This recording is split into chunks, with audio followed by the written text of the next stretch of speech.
Welcome to Inspirational Leadership. I'm your host, Kristen Harcourt, and I'm really eager to introduce you to today's guest because she is someone that I have known for over 15 years ago now that we first met when we got to work together. So this is going to be a really fun conversation, and we're practicing what it looks like to be resilient because we had some technology fails, but we are moving along. And today I'd love to introduce you to Roxanne Derhodge, who is a registered psychotherapist, corporate consultant, keynote speaker, trainer, coach, and author. She helps leaders develop a keen sense of their resilience, developing stronger relationships, and tapping into their authentic leadership style. Her new book, which is launching on May the 12th, is called Return on Relationships. Amplify your authentic leadership to create more resilient teams. Welcome to the show, Roxanne. Well, thanks for having me, Kristen. It's so nice to just hang out with my friend again. Yeah, I'm excited as well. Roxanne and I are also both part of the Canadian Association of Professional Speakers together. We joined it around the same time. And like I said, we had the opportunity to work together when we were both at Chappelle FGI. Roxanne was there for a lot longer than I was, but I have to say the relationships that I built, only being there for a year and a half, it's like I'm still friends with all these people. It just shows the power of really building strong, meaningful relationships in our workplaces. Absolutely. And likewise with me, I'm still connected to I was there for 10 years. And, it's hard to believe that you were only there a year and a half. It felt like it was a lot longer. Yeah. I think it's so many like-minded people came together, shared values. And I think what I actually experienced, and this is very aligned with what we're talking about today, is people who are really authentic and shared and were vulnerable and felt all of the emotions and shared them all together. And I think because of that, it really created some strong bonds. For sure. Absolutely agree with you. So Roxanne, I always like to give our audience an opportunity to learn a bit more about your story, your journey, what got you to where you are now. And you can start, Roxanne, who is 2 years old, you can start back in high school, you can start wherever you want, some of those poignant moments on your journey. Well, I'm a Caribbean girl born in Trinidad and Tobago. And I would say that when I reflect on the space that I am today, that connection and authenticity, that was something that culture-wise and community-wise, I grew up in a little village where everybody was still connected, and everybody, anybody that's from the Caribbean, they would relate everybody's auntie or uncle, and you're already connected, running around, you guys play catch and stuff out here and build forts, and in the Caribbean, you're running between the cane fields and kind of jumping in and out of ponds with in between the gullies where the water kind of collected. So I have those beautiful memories of community.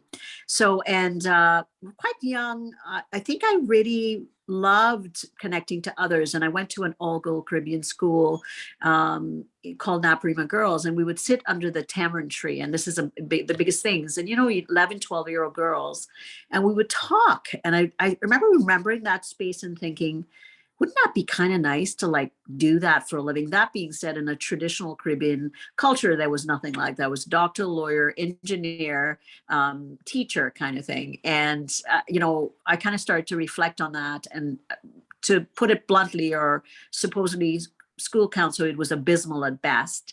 And so I thought, well, maybe I can do that. And that's kind of where the birth of me wanting to help others to have a voice started, and went to school after that, came to Canada when I was 16 to go to U of T, and became a psychotherapist actually quite young. At 21, I was kind of working frontline. Wow. 21. Wow. It's funny because I would always describe you, Rox, as having an old soul. Like, I feel like 21-year-old you, 16-year-old you already had so much wisdom that a lot of people took another 10, 15, 20 years to mature into.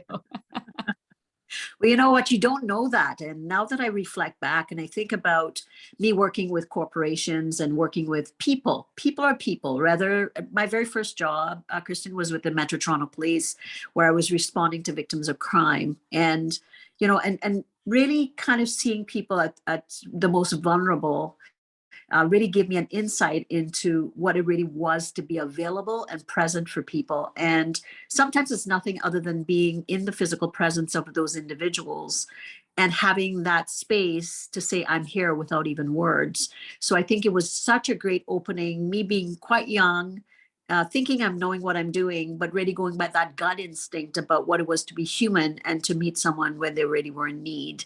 And, when you look at what the kind of work that you and I do today around emotional intelligence and authenticity, it's really about being able to read the space you're in and accommodating or accentuating what someone needs to hear from deep within themselves, and you being what I say, almost like the vein to facilitate that space. Yeah, yeah. And I think I'm really interested to start off with understanding a little bit in terms of the patterns that you would see in your psychotherapy practice, and then now how that's also translating to what you're seeing in organizations. Because I think what you and I both agree is it really always does start with the self. Like it starts with that self leadership first. And until you do that work and go more on your journey and understand who you are and why you're showing up the way you're showing up, and those patterns that can Mhm. sometimes be working for or against you, then you're going to keep on repeating them, right? The cycle repeats over and over again. So I'm curious, starting from the psychotherapy practice perspective, because you had the opportunity to meet with lots of different individuals. And while you might have been doing that in private practice, those individuals are all working within workplaces as well. And so they're whole people. And so it's all connected. What were some of the patterns that you were seeing consistently when it came to the relationship piece? I think people are people, and we bring ourselves with us regardless of where we go, right? And I was just doing a coaching session, and it was with a CEO, and his perception, and that's how he saw it, was, I'm work guy and I'm home guy, except, and not really understanding that the essence of who he is, the overall person. Because, and I think of myself or us when we worked together, there was also still that perception in the field that you had work persona and personal persona. I think what happens is that we bring ourselves to work with us. And when there are, I'm going to say, block patterns of behavior, there was a beginning at some point in our life, wherever that kind of inception of those patterns began.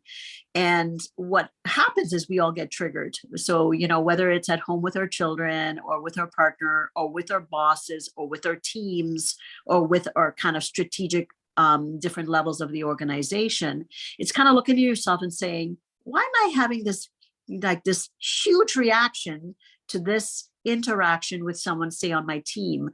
And what I find is that we all have that. And, some of us think that we can override it. But in fact, when we start to quiet and listen deep down inside, we can listen to kind of that, what I call it is the core blocking beliefs or patterns that developed within us at some particular point in our lives.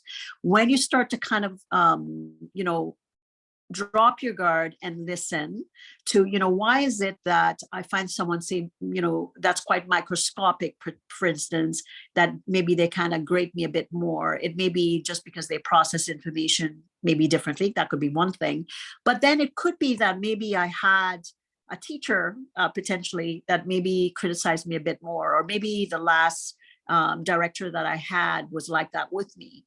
So once I think you start to look at those patterns and say, okay, where did it start? What was the story around it? And how does it perpetuate in my present situation? Then you can kind of start to unblock it. And if it's around goals within the organization that you're working on, and let's say you're getting feedback, constructive feedback, it's how is it that I'm going to look at myself and say, all right, I need to be objective about this because it's blocking my path. And what is it that I'm going to do with the feedback, and to distance and to say, okay, right now I'm a little bit maybe too attached to what I'm hearing, so I need to create a bit of distance, and then go back with the constructive feedback to get maybe feedback from maybe another person on that team about how I come across. So I think with relationships, we all have patterns. And none of us are devoid of patterns. It's looking at them and understanding what is it that we need to do to untangle some patterns that are not working in our best interest. And if there's patterns that we're really good at recognizing well ahead of time, good for you. But sometimes there's those niggly ones that kind of take you out of the knees and you're not really sure where they came from. Those are the ones that I think sometimes are the best teachers for you.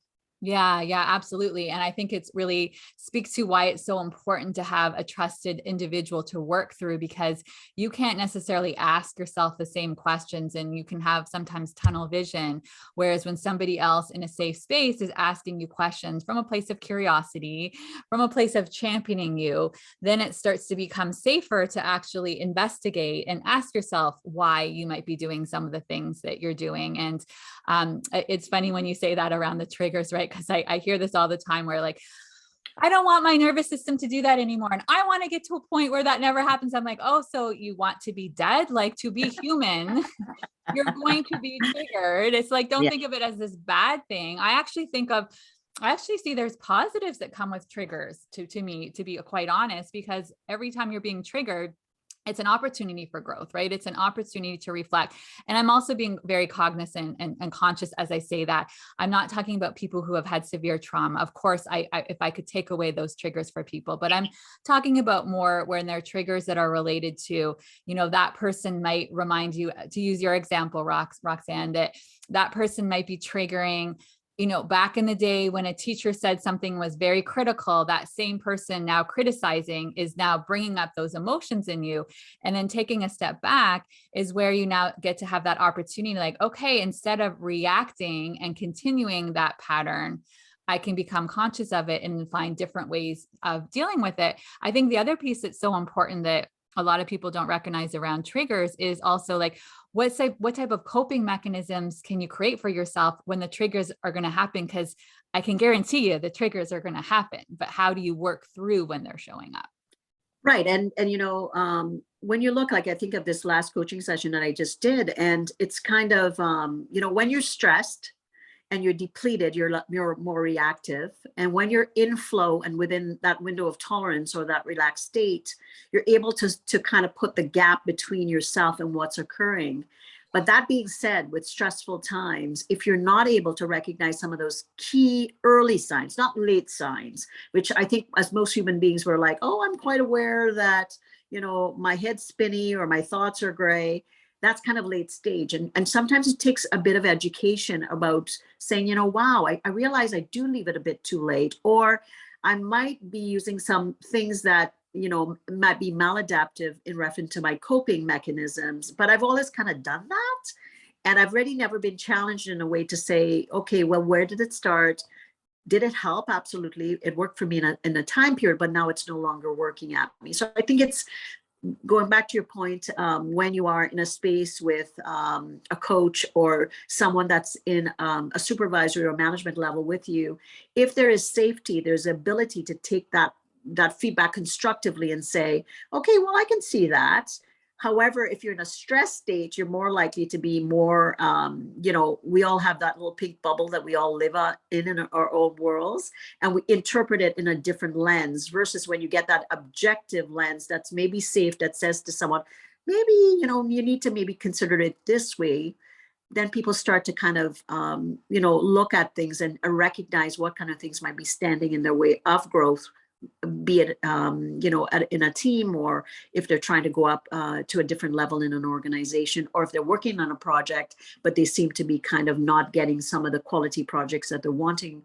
These are the things that I think can be most valuable with having those objective, safe conversations and looking at things through that lens. Yeah. And I think with what you're saying too, it reminds me of sometimes even in that moment, you don't actually have to get into the conversation around the feedback, right? You can just say, thank you for giving me the feedback. I appreciate that. I'm going to take some time to think about it. And that's it. And then you can take some time to process it, because there is some digesting it and being able to get away from it and be in a place where you feel a bit more grounded and centered and you can think through what they're saying. So important. And do you have recommendations for, I describe this a lot with my kids, but I actually describe this with adults as well, when it's green, yellow, red. And so if we can catch those times where it's like green getting into yellow, before with my son, we talk about when he's in the red zone, we want to get more when he's green moving into the yellow zone. But I actually find use this with adults and they actually like it a lot too. So are there some things that people can be aware of? And I know for each of us, it's going to be a bit different, but some common themes when people might be moving into the green and yellow to be watching for before they get already into the red zone. Well, I think backing up even before that is to understand kind of your tolerance for stress.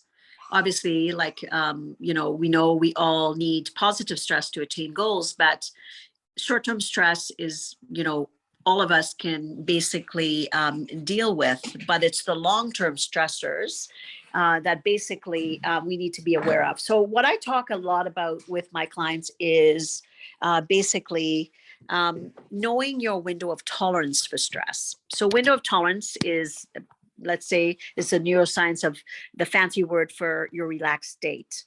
So really understanding when I'm relaxed, and first of all, starting that conversation to say, how do you know you're relaxed? What's your thinking like, or what is kind of your pervasive thoughts? What is generally some of the feelings that you're experiencing, and how do you experience your body? And oftentimes, Kristen, a lot of people are not able to say or share how they experience their body when they're really, really relaxed. And then I go to the counter side of it and say, okay, so if your first sign is, boy, I have a lot to do, might be the first thought, to I've been repeatedly thinking of every project I have on the go, and every microscopic detail of what's associated with that project. I just challenge people to kind of go and say, okay, that's a little bit of a later stage potentially. So can you move it up a little bit earlier? So I challenge them to think about, well, it's when my shoulders are starting to get rock hard. I might say, okay, well, I find that I feel a little bit of a tingling in my hands, or or an emotion might be, I'm a little bit put off today by that interaction that I had, versus I'm perturbed by it. So I think when you start to kind of look at it from that space, from the neuroscience perspective, some of us get frozen when we get stressed. Some of us get hyper. Kind of, where do you fit? And I just kind of talk a little bit about that. And then people are oftentimes starting to recognize patterns within themselves, and have them start to look at that and start to kind of track that, so that they can look at where they are, how they interact, and what they do when they are really relaxed versus when they're stressed. Yeah. And for everybody listening, this is an opportunity for you. The challenge is to be spending more time throughout your day. And just, even if you were like every hour, just stop for a second and just check in with your body and notice the sensations. My experience through working with a lot of leaders is they're not tapping into all of the intellect in their body. Our body's very good at getting our attention, but they're too busy plowing through, or up here, neck up in the head, and not noticing what's happening, some of the physical symptoms that are actually trying to get their attention. Absolutely, because a lot of times when people are driven, they're stuck into the tactical mode. And I do something fun, Kristen. I say to people, okay, do you have a favorite song? And they go, yeah. I go, okay, you have a phone, right? And they go, yeah, I do. I said, okay, well, how about we do a little bit of an alarm, right? And you tell me potentially three visuals of something that you value. And oftentimes it's the dog, the motorcycle, or a partner, something like that.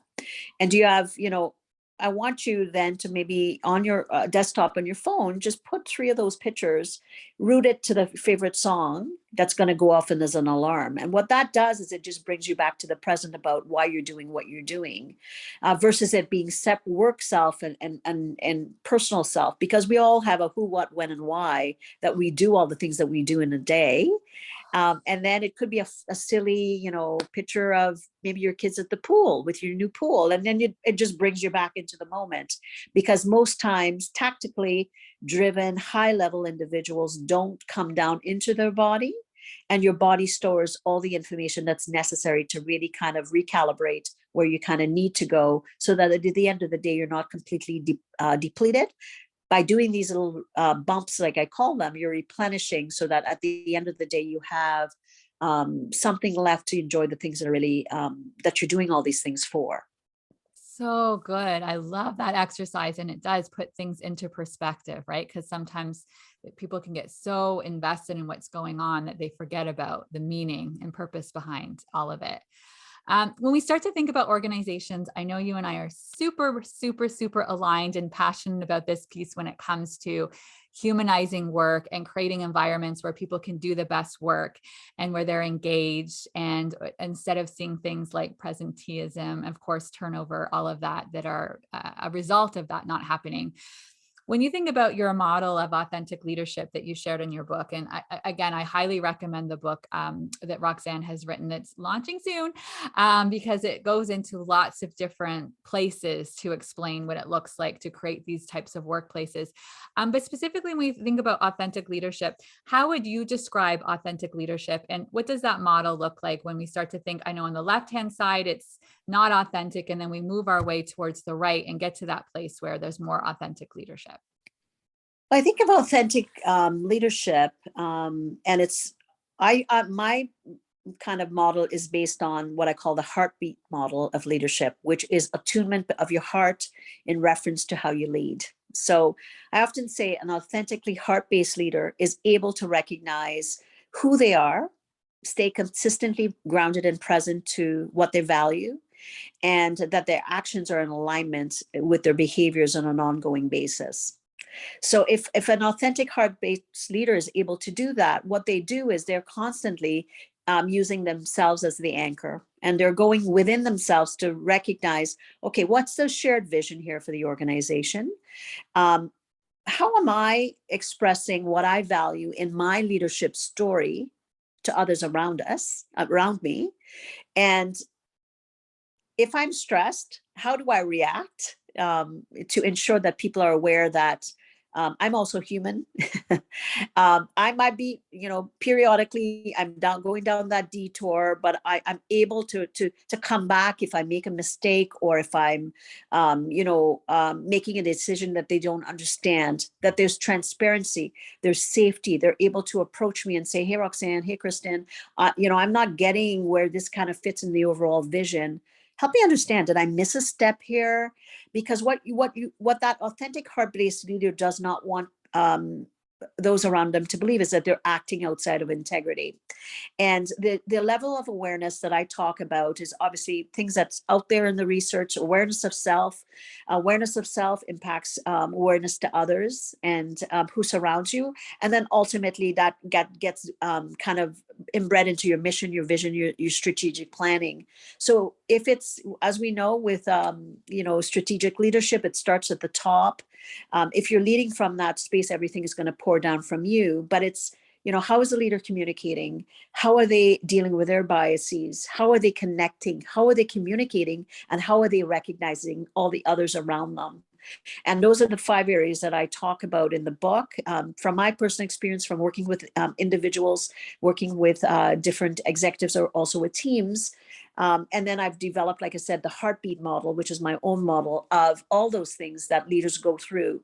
So the leaders assess, where are they? Okay, so that's one perception. And as we know, at times we can be a bit skewed. But then how is it that others perceive us? And then we collate that information to really get a snapshot of where the leader is. But in true reality, what is the subjective reality along with the objective reality? And then synthesize kind of a plan that the leader needs to maybe keep abreast as they go through in their training and development.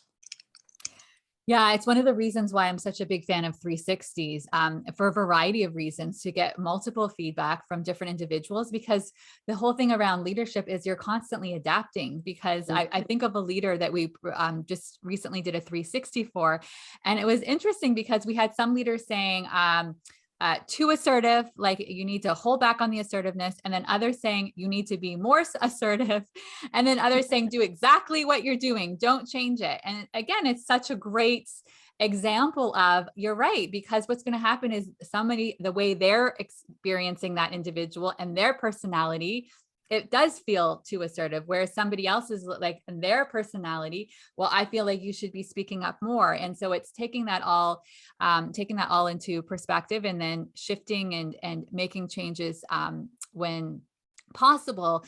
But the other thing that I noticed, and I'm curious around your experience, Roxanne, and with this leader, this was her experience, is she actually had everybody rating her a lot higher than she was rating herself, and Oh. really recognizing from a self-regard perspective and the language of the emotional intelligence assessment I use, that she really, really, really high expectations on herself to her detriment, right? In ways that she doesn't necessarily recognize and acknowledge all of her progress and all the wins and celebrating so many of the things that she's doing well. It's kind of like, I think about even as a speaker, right? They can get all this feedback from so many people, and just one person, the porcupine, has negative things to say, and they'll spend all their time and energy focused on that one porcupine. Meanwhile, everyone else was saying it was an amazing experience. So I think it's really interesting. So what are your thoughts around around 360s and the value in using that? I think that's a good example of how somebody could be doing so well, but there's elements that leader then needs to look at and say, what are some of the really, really fundamental, deep messages that really stops her from sitting and relishing in her accomplishments? What is it that is difficult for her to, because she is more of a goal-oriented person, that's so driven on the endpoint. She's not seeing all these phenomenal process goals that she's achieved all along, right? So I think that's a growth area that she should be looking at. And I think it's phenomenal, because what a 360 does is it quite literally means that you're looking at it from every angle, right? So if you have people that are a lot aligned with you, they're probably aligned with you because they're a lot like your personality. What about the people that are diametrically opposed from you in personality?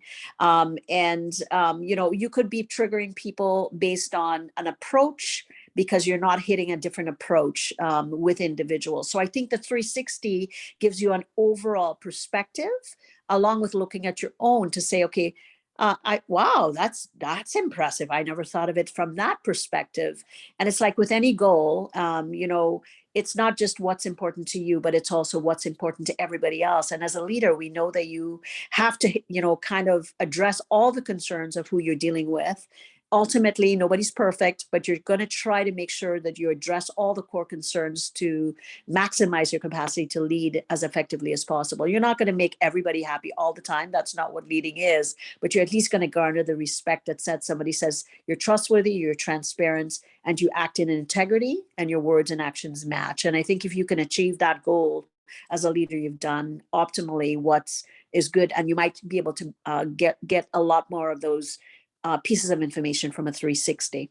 Yeah, absolutely. And sometimes even I think it's like you said, leaders are human like everybody else. And even when someone gives a feedback, say, thank you for this feedback. I'm really taking it to heart. And I'd love for you to let me know, like, I'm going to work on X, Y, Z. Can you tell me how I'm doing? And if there's times where you'd like me to do more of or less of what works better for you, being very transparent and open that way, because what was working so well for somebody else and what that person would want to receive, right? I remember when someone was talking about, like, why do we need to talk about personal life at work? Like, who cares? I'm there to do my job. I'm like, that's cool for you. What I hear is it's not something that you need a lot at work as someone who's incredibly introverted, and that's great. Like, that's fine. But you have a whole bunch of other people who are not necessarily like that. And so they want to feel like you want to get to know them, and they want to feel that connection. And ultimately, I would say it doesn't matter if we're using introvert or extrovert. We're all wired for human connection. We all want to feel like we're seen, heard, and matter. And one of these the areas that I talk about is recognition, and that's an interesting one, right? Because some leaders may not need certain recognitions in certain way. They may not need the kudos or whatever, but there's different parts of their team do. Or some people say, just leave me alone, give me the new project. I know I'm being recognized. And when you look at it from your perspective and say, how is it that I want to be recognized? Okay, I'm different from maybe 20% of my team. How am I ensuring that they get what they need to feel like they're valued? So I think looking at those, and I was often shocked that somebody says, I never thought about it like that. Like, we know they did a good job. The project is done. It's successful, all those things. But, it could be that, you need to be able to extend out to someone who doesn't want the attention in a meeting to say, by the way, Kristen, wow, what a fantastic job, because that's not your personality. But an email, to that person individual to say, I recognize you did this and this and this well, and I just want to let you know how proud I am of you, and what a valuable part of the team is. You may not know that until you kind of drill down further to know who your people are and how is it that they need to be validated. And again, that's one of the things that with EQ and emotional intelligence, as a leader, you're wanting to understand people on an ongoing basis, and what is it that you may be missing, right? Because you can't get all this information all the time through dialogue. Sometimes it takes other kinds of assessments to be able to validate what you're thinking or what you're experiencing, or why is it that my team says they're awfully happy, but there's a couple of people are going off and starting, leaving and not telling us why they're leaving. So that gives you a lot of information. Yeah, exactly. Absolutely. So when you think about organizations and what they can be doing more of, because you and I, we're both on the same page, this authentic leadership is, it has a huge return on investment for the organization. But some organizations are not doing this yet. So what do you think the opportunities, what would you like to see more of happening in organizations in order to usher in more of this authentic leadership? Well, I think taking a pulse. I think you may be hitting your targets, but what's the litmus test of what you're experiencing with your different business units or your different teams? Is it that you are getting the true information about what's really going on, and how are you collecting it? Is it anonymous? Is it town halls? Is it get-togethers on a Friday? Are you finding that there's a different experience when you enter the room versus not? And sometimes you're so high up, and I heard a story the other day that a pretty big firm brought in a consultant to find out what was not going well, and everybody at the senior leadership table said everything was phenomenal because they didn't have it in them to tell the leader what they needed different. So you don't want to be that kind of leader. So I think trying to be, if you've not been transparent, and I'm not suggesting you're full out, in that you want people to get to know who you are, right? Meaning they need to know certain things about you. They need to know, maybe I've led in a very autocratic way in the past, but I want to be a bit more transparent. And I'm going to ask for areas, which takes a lot of vulnerability, that I can get better at. So it's starting to try to ask for feedback, say to people, we're realizing that we've been through, let's say, use the last 2 years, Kristen, that people are now, using their feet and working within their values. And I want to make sure that you are in values alignment as a company with what you need. And trying to have those conversations, even if you start with littler teams, to ask them, how are things going? Even if your ROI is right on track, how is it that are you liking your job? Are we giving you what you need? And starting to build from there. I'm not suggesting you do a company-wide east to west coast meeting that's going to deliver this. You're going to scare a lot of people, but to start in small incremental bits and see what kind of changes people are needing, and then slowly start to make changes.